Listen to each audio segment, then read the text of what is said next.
Ushbu munojotlar Abdukarim Mirzayevning Huzur eshigi kitobidan olinyapti. Demak, birinchi kundalik. Unutma, ichingdagi huzur go'zal hayot eshiklarini ochadi. Huzurga olib boradigan yo'l esa jasur savollardan boshlanadi. Kitobni boshidan o'qiganda ikkinchi munojot. Demak, boshladik. Allohim, men kechirilishi muqarrar bir odamdek ish tutdim. Gunohlar qarshisida titramadim, qo'rqmadim, xavotirga tushmadim. Bularning hammasi meni tanimaganim uchundir. Seni tanimaganim uchundir. Allohim, menga o'zingni tanit. Kibrlanuvchilar va kimligini unutuvchilardan qilma.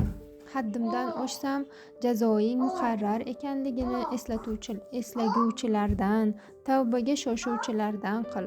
Qahru g'azabingga uchrab jazolanishga hukm etiladigan, uzunligi 50 ming yilga teng bo'lgan qiyomat kuniga abgor va sharmsor holda bo'ladiganlar safidan turishdan panoh so'rayman. Buyurganing ishlarga sobit qadam, azmu qarorli bo'lishga intilyapman. Qalbimdagi kasalliklarni aniqlashga bel bog'ladim. Bu mashaqqatli yo'lda kurash va jur'at yo'lida matonatli bo'lishimga yordam ber. Meni ne'matlaringga shukr qiladigan, ibodatlarini go'zal ado etadigan haqgo'y bandalaringdan qil. Sog'lom qalb ber.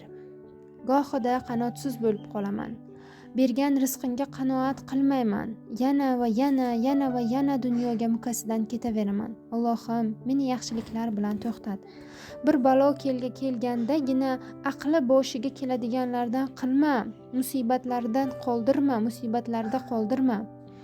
Meni musibat kelgandagina seni eslaydiganlar safidan chiqar. Ishqing bilan darmand bo'lganlardan qil.